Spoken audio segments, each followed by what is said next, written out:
Welcome back, fellow listeners, to another episode of Shit That Goes On in Our Heads. We are doing a fun one. It's a catch-up, not like the sauce that you put on fries, but it's a catch-up with Crazy 8. Are you ready, G-Rex? I am. I'm ready. I'm so excited that he's back.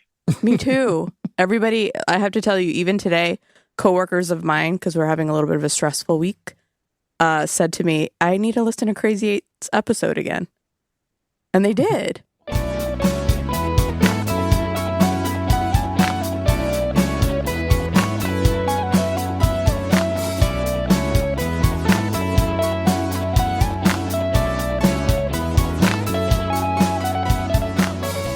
Isn't that cool? Yeah. And I listened to the episode again on Wednesday also because I had kind of a stressful day. But yeah, that is like my number one all-time favorite episode. Oh, wow. Well, it's, I don't know what to say. Yeah, I was gonna say. Okay. I don't want to get my head too big because then I won't fit through the doorway. But no, I don't know. I feel honored, really. Aww. When I hear those things. I retired. I think I mentioned that last time. It's not because anything about the field and the work. It was just it got to the time where you feel that I've done pretty much everything that I needed to do, and I wanted to leave a legacy.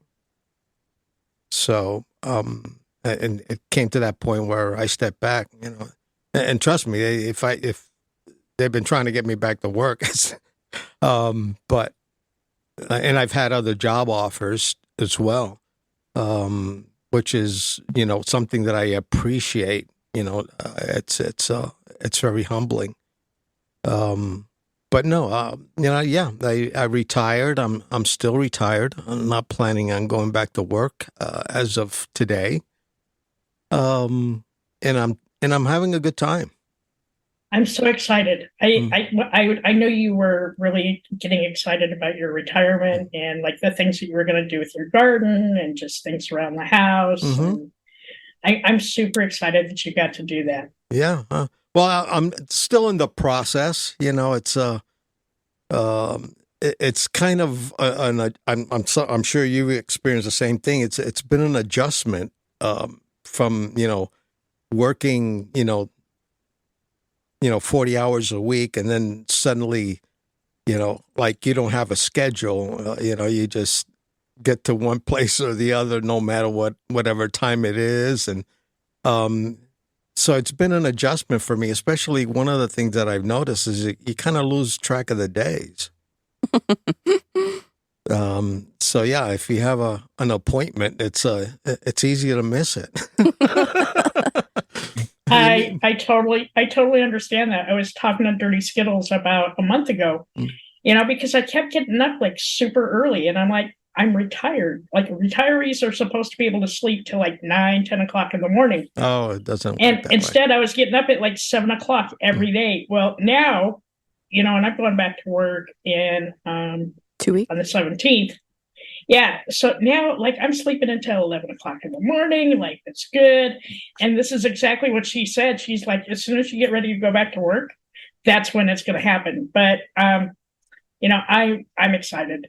The 4 months that I had off, or the 3, this is April, May, June, most of July, the 3.5 months that I had off, I think my body needed it just to recoup from like all the stress and everything else that was going on. But it also allowed me to really work on our podcast and get everything done that we needed to get done, so that when I do go back to work, everything's already set up for us. Mm-hmm. And I'm humble beyond belief with just the sheer number of people that are listening to us. I'm thankful to every single one of our guests, every one of our listeners. It's a very humbling experience. And I'm probably the happiest I've ever been. That's great. That's great. Yeah, it's life is more about that than the other deflections that we get. You know, it's you're going to have a lot of irrationality, and among our species, you're going to have discrepancies and arguments. We're humans. History has shown us that. Um, but I think if we're kinder to each other, the discrepancies would become less violent. Okay. I completely agree with that. That is, there's just so much hate going on right now. And I wish everybody would just take a step back and, kind of think before you speak. That it would make this world a much better place. Yeah, and logic has to play a role. It's okay to disagree or have anger, have hate, but when you personalize it against another individual, that's a whole different story. That is something that's more intense. And if it's an individual that has influence, it affects other individuals also. So, that's one of the things that when I was in the field, and a lot of my clients, I always tried to ground them into the reality based on logic and facts, and that's, you have to base yourself on that because your mind is designed to create. And it creates things that are based on facts, and it'll create things that are based on fantasy. It's when you react on the irrational or the illogic that you get into trouble. Yeah. Some people are So better at explaining logic than others. And so when you have, what somebody would consider a very logical thought process, and you're trying to work with somebody who's not logical, or maybe they're thinking out of passion, it's conflict. How do you get past that? Like, it's super frustrating. Well, logic also is based on fact. Is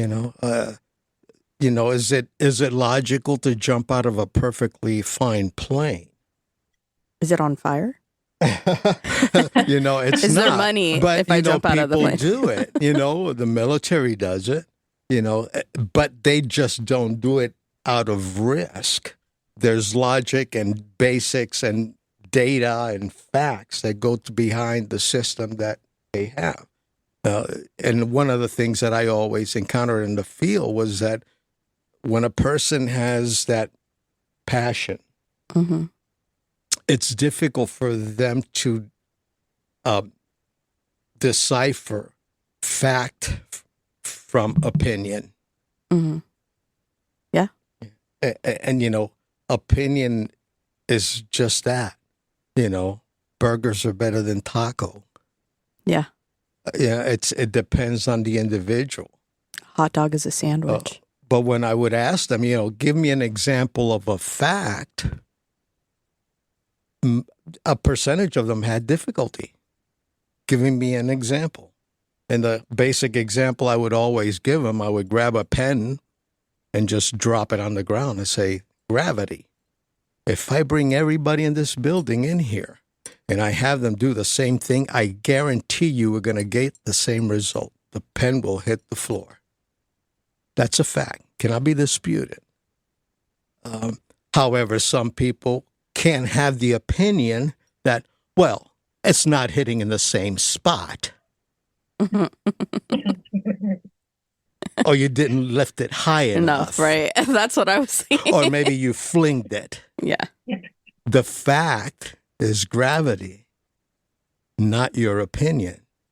That reminds me of a hole that I could dive into about testing that was done in a court case where a guy was throwing a cell phone.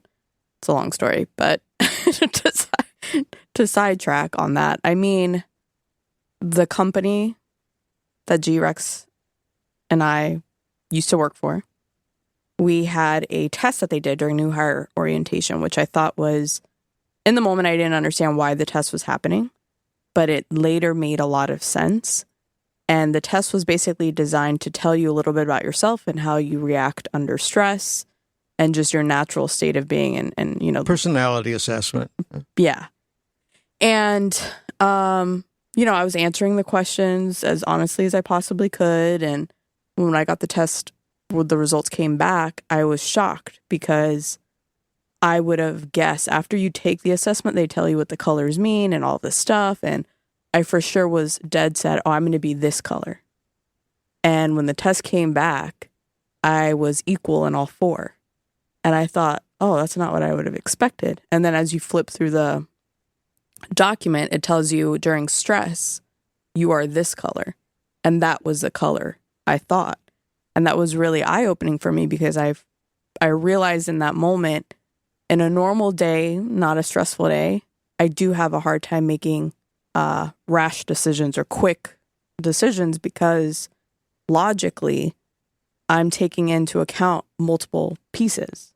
So I have to put a pause, I have to take a break, and I have to think about it. And that becomes very difficult because depending on who you're working with, if they're a certain color that you're not, even logically, I understand why you want me to do this thing because you operate in this sector. But for me, there's more to it than just that one color. But it also taught me that what I thought my natural state of being was being stressed and operating out of survival mode. And it was just super eye-opening. And I wish we could take that again after years later to see if our results are still the same.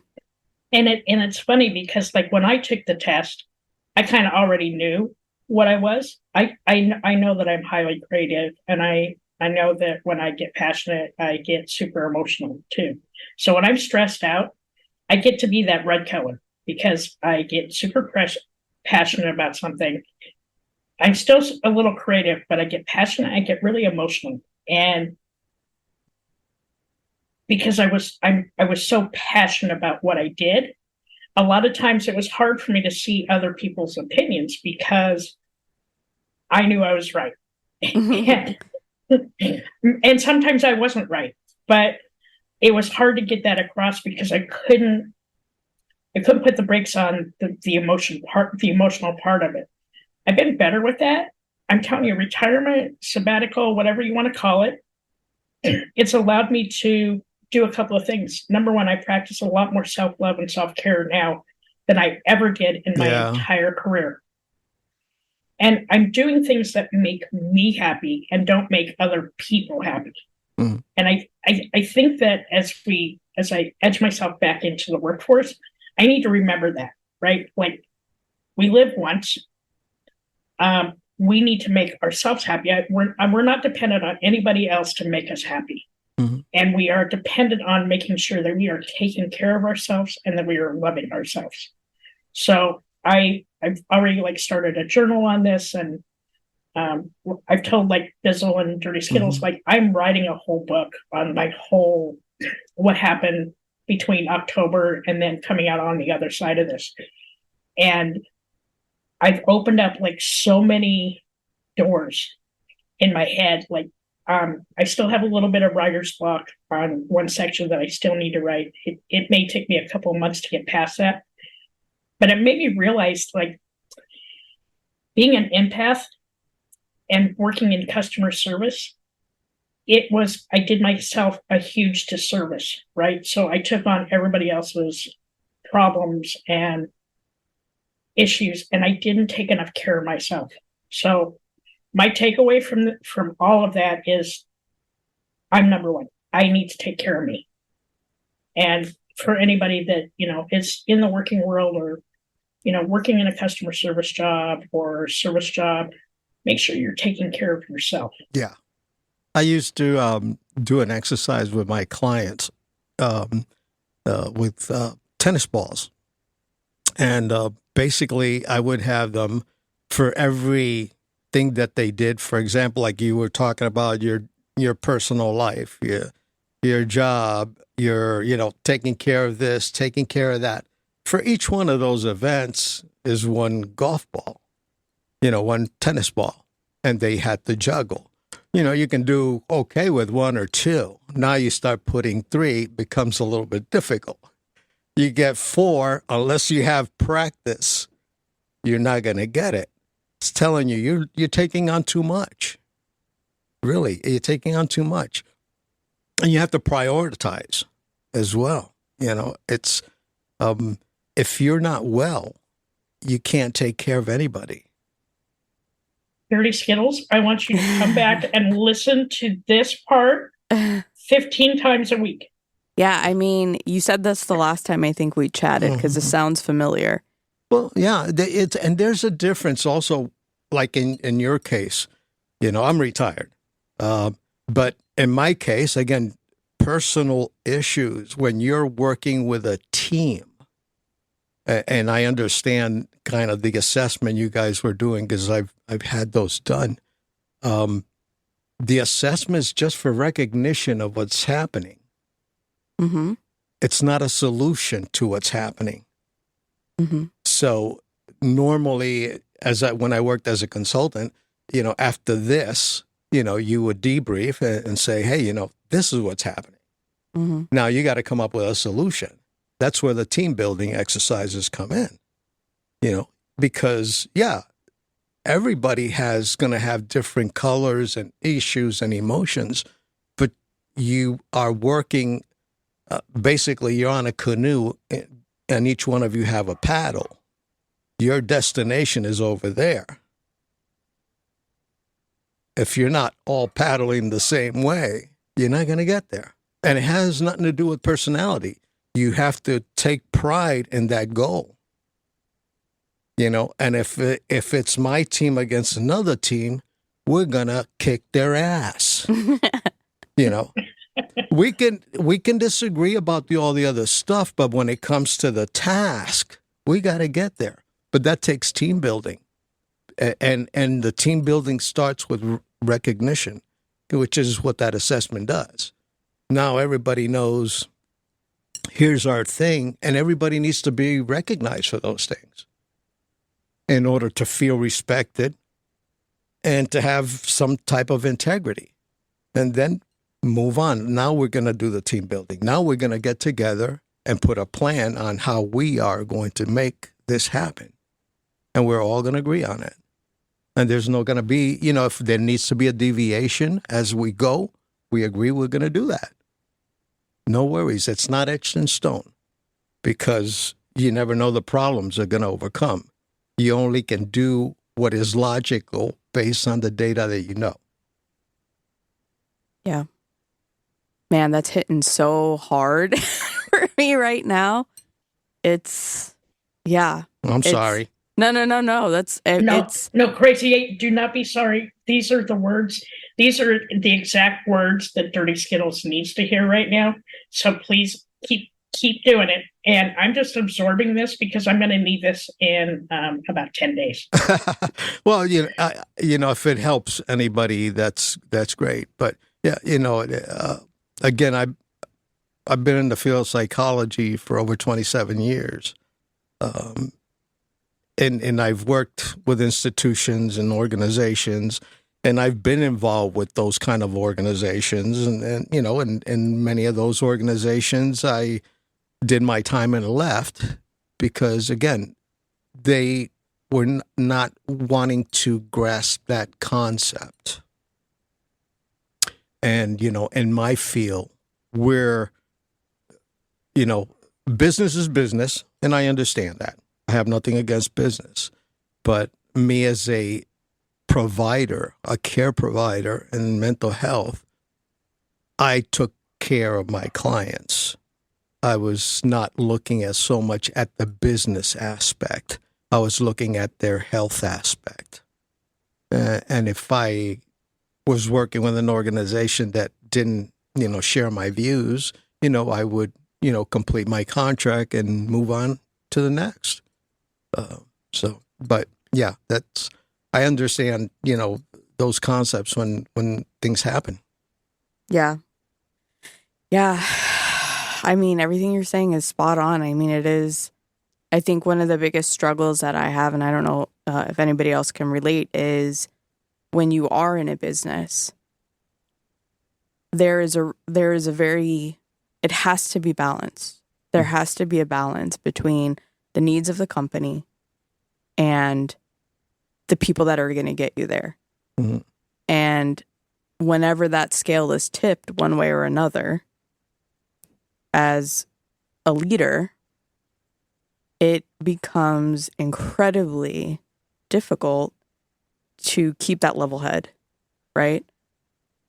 Mm-hmm. Without saying too much, it's hard to find the logic and a way to rationalize and a way to make it work. And I find myself having to tap into the creative side and figure out a way that I'm going to be able to succeed, because you're right, there is a goal. Mm-hmm.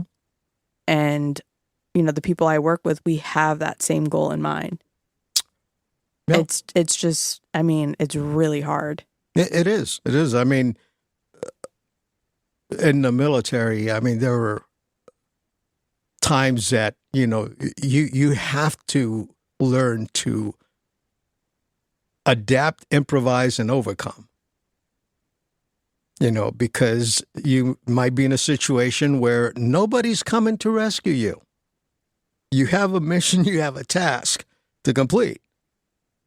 And you went out there with, the gear and the equipment necessary to accomplish that task. You ran into an obstacle. You can't, call 911, or 1-800 rescue me, because that's not going to happen. You have to, at that moment, make your best decision based on the knowledge and the wisdom that you have about the task that you have to accomplish. Those situations are going to occur. Yeah. So I have a question for both. First for Dirty Skittles and then for Crazy 8. So Dirty Skittles, I know that like lately you've been kind of like all over the place. So I wanted to know what you're doing lately, to put it nicely, for self-love and self-care, because I'm going to tell you, like when you don't practice those two, it comes back to bite you in the ass like 100. You know what? I think, and I'm going to be 100% vulnerable and honest, I think I've forgotten to do that for a minute. And it actually didn't dawn on me until you asked me that question right now, because I noticed the other day I couldn't focus on something that normally I would jump at and be completely passionate on and like know exactly what I was going to do or whatever direction. And I found myself not having that drive or direction and not really knowing why. But I think it's because I haven't, I share with you a lot of how my day-to-day goes because we're that close and stuff. And normally it's like when I'm done my workday, that time kept extending out to when I was going to be done. And then, personal life comes in and there's something else going on. So there hasn't been me time and I need to get back to it. So to answer your question, I haven't been doing shit, bro. Okay. So just my personal advice to you is find that time. Oh yeah. Make sure you try and do something for self-love daily, right? I don't care if it's like get up and walk around your desk 5 minutes. Yep. But just get up because it helps you get out of your head. I just don't want you to fall into the same pitfalls and crap that I fell into, because it happens a lot faster than you think it would. Well, it's easy to lose track of it. It is. It's super easy to lose sight. So for Crazy 8, now that you're retired, like, are you making sure that you're doing self-love and self-care? Oh, yeah. Yes. It's actually, it's increased for me because it's something that I wanted to do more regularly, but because of my job, I could only, go to the gym only twice a week. I couldn't do any meditation or breathing exercises because, I was working.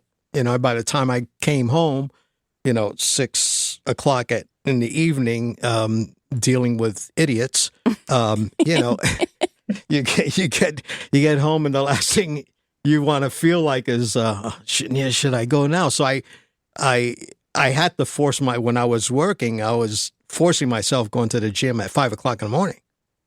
to get there, get an exercise, and that can only do it twice a week, because then my commitment, at work occupied the rest of the time. But now that I'm not there, now I'm going to the gym 4 times a week.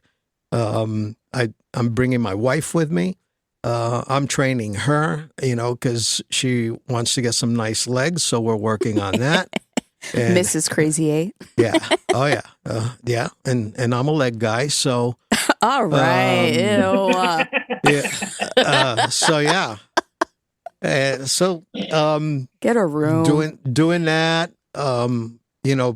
practicing a lot of the meditation, and breathing exercises, which has helped me significantly to lose weight.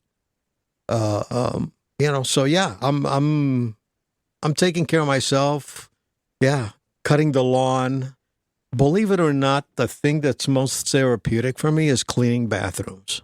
Well, I've got a couple. So I have 2. If you want to come up to upstate and I think New York. it's just from probably PTSD from the military, because there were places that we really didn't have bathrooms. We had like a wooden box with a hole kind of thing.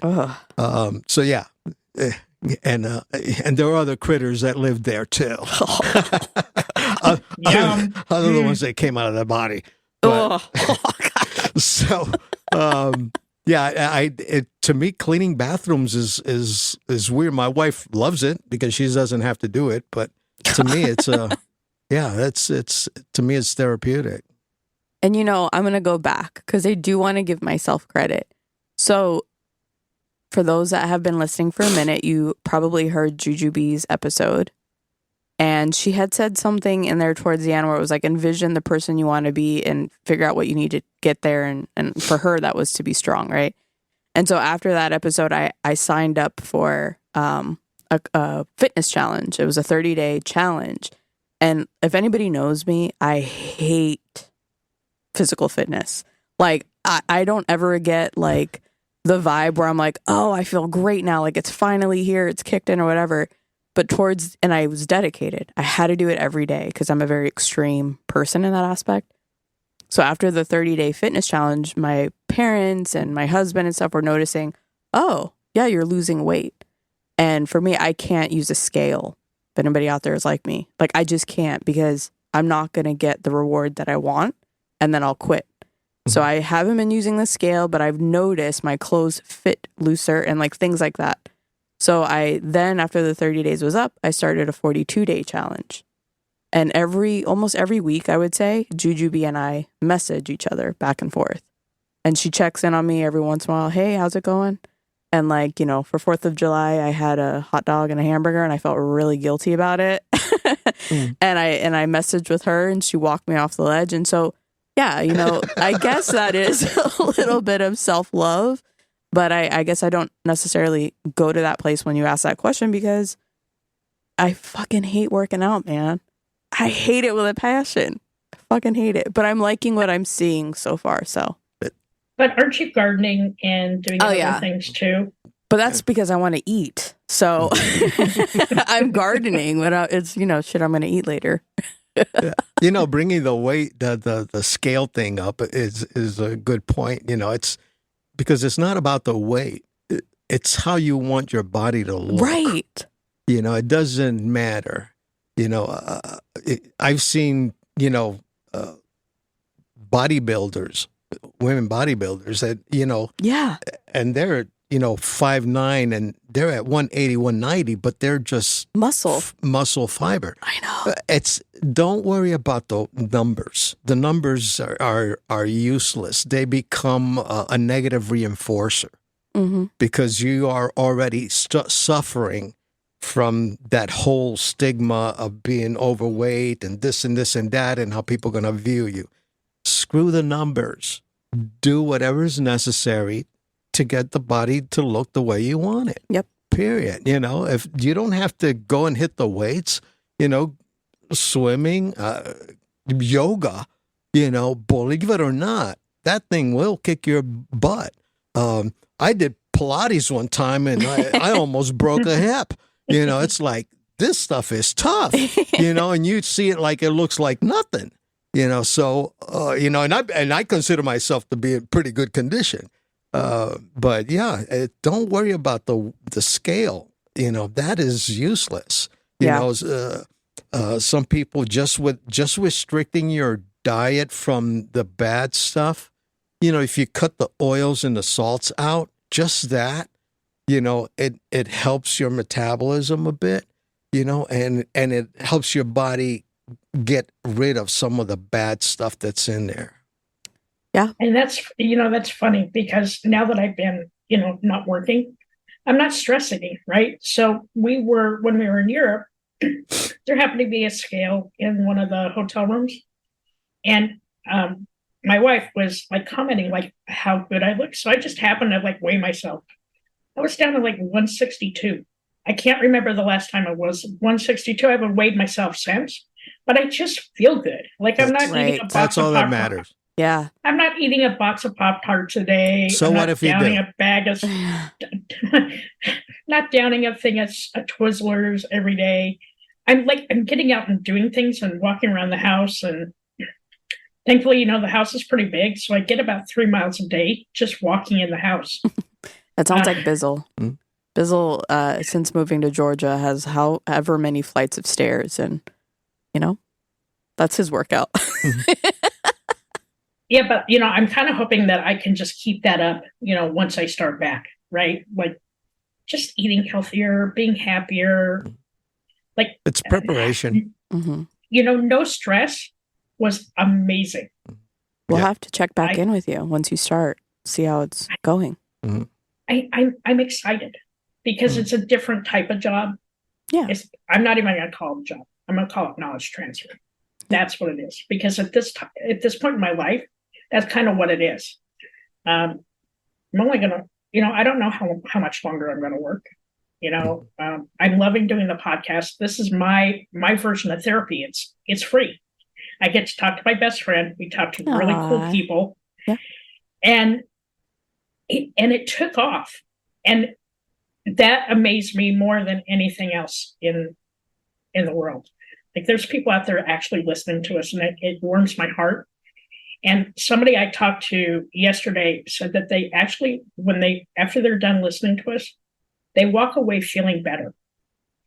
And so I know that what our mission was is actually happening. I get to see the fruition of it, and nothing makes me happier. Yeah, improvement, not perfection. Yeah. Yeah, there's no perfection here. No, it's subjective.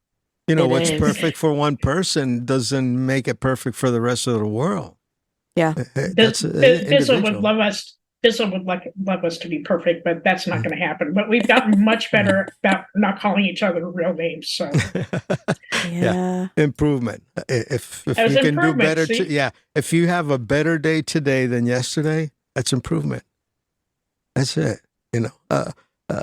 I'm grateful that I'm able to sit up and take nourishment, because I've had friends that were half my age now, and they're no longer with me, so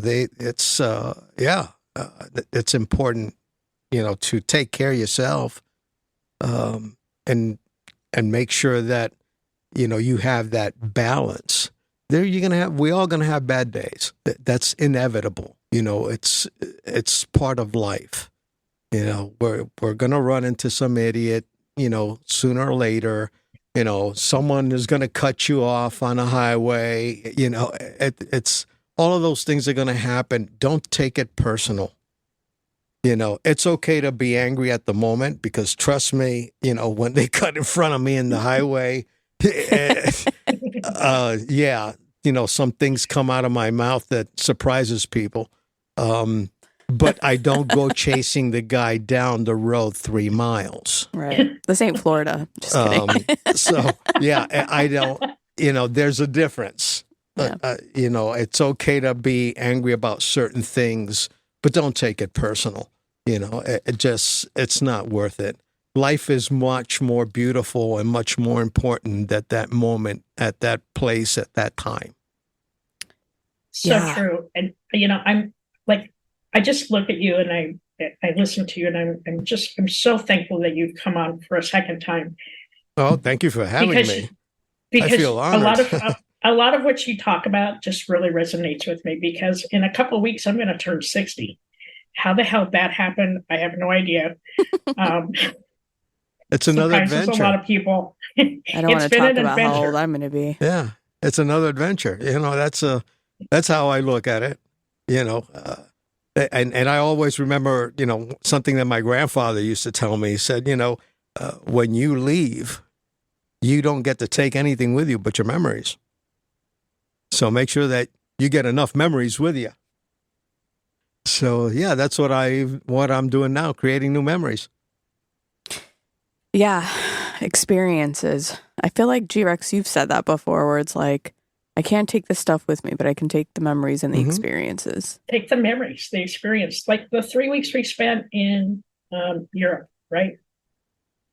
That was an experience that I never thought I was going to get to do.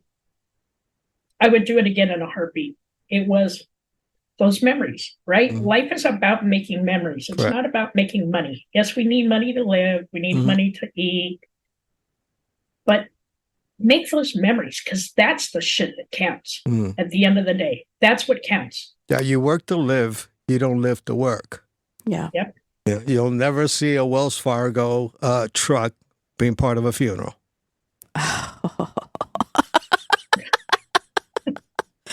Put that on a t-shirt. Now, stat. I was kind of jokingly, but not like I'm sort of being serious. As you guys are talking about this, the first thought that popped into my mind is like, is this why like your grandparents will tell you the same story over and over and over again? Because it was an experience that they had that they want to share. And I find myself doing that because I do not really like to post on social media about what I'm doing or what's happening in my life. Like, I like to be in the moment and sort of just absorb it. But afterwards, I want to tell everybody about it. Mhm. And I feel like besides my words, I don't have anything to show other than this is my very real memory of this awesome thing that happened that nobody's going to believe is real. I'm not on social media. Sorry, hold on. Pause a second. What? What are you doing? What? Sorry, I thought Just- Bizzle... The producer's He- making he- signals. Right, wasn't he? He was like giving this weird look like I'm like, what? What am I missing? he put a note out in the chat. I knew you did something. What did he say? He says, this episode brought to you by Wells Fargo, the best way to bank in this life and the next one.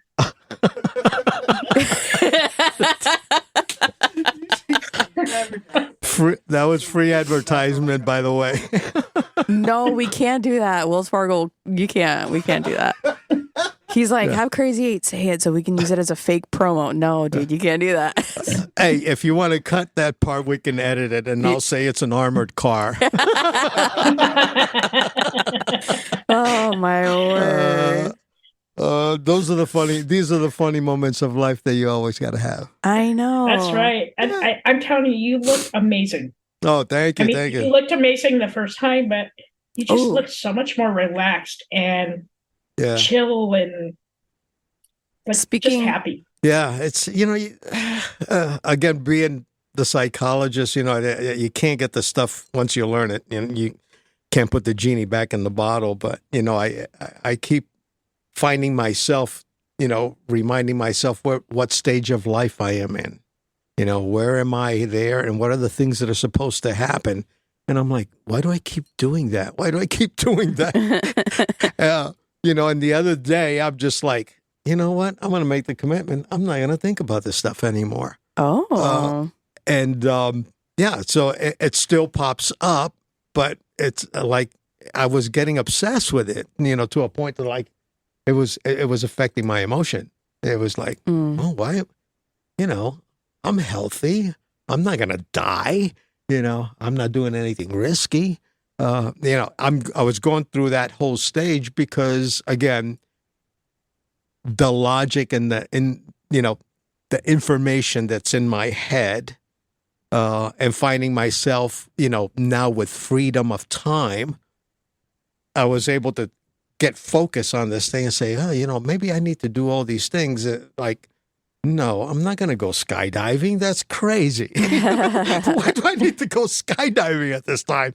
It was like, well, then maybe diving. And I'm like, no, I'm not going diving.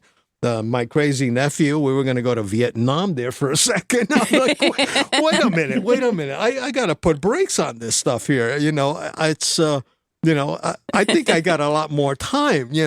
My grandfather died at 103. So, wow. Yeah, I got good genes. We do. Dirty Skittles, that means you're going to live forever. That's fine. I'm fine with that. I still look like I'm 21, right?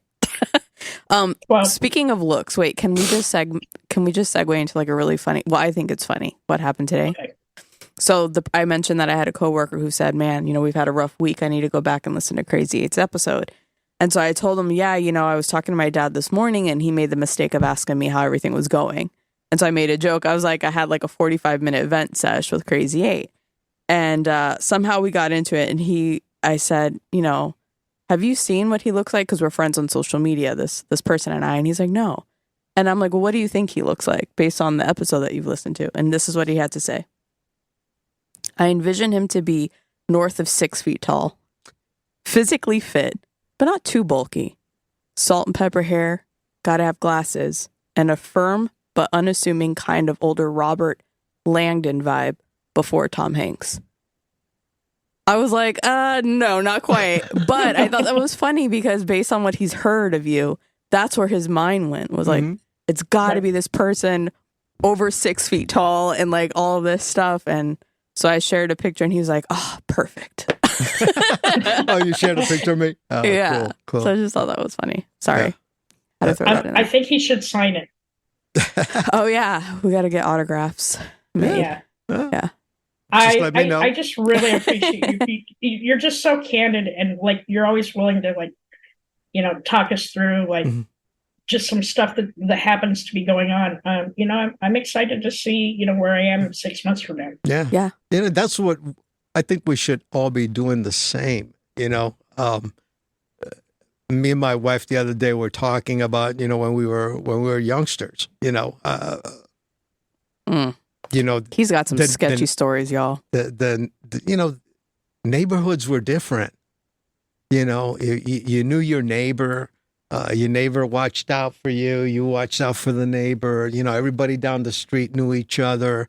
And it seems like we've gotten so far away from that now it's like they don't even want to look at the neighbor's house.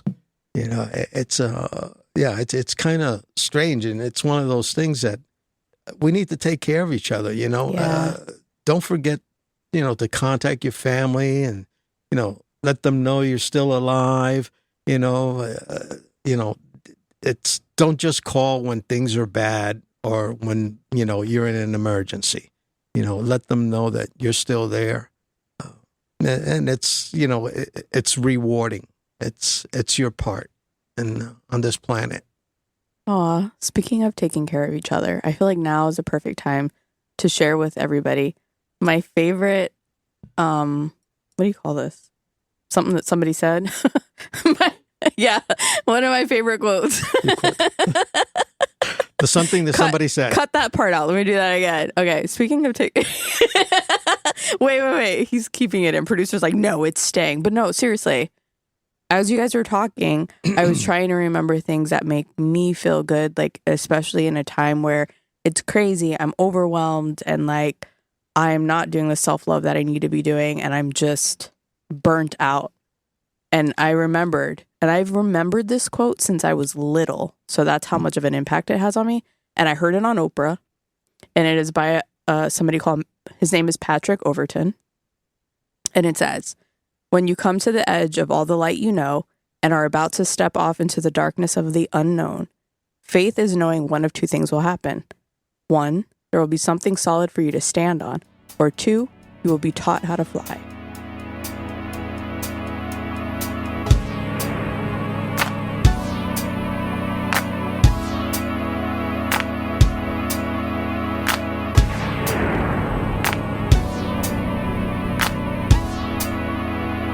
It's It's okay to be not okay.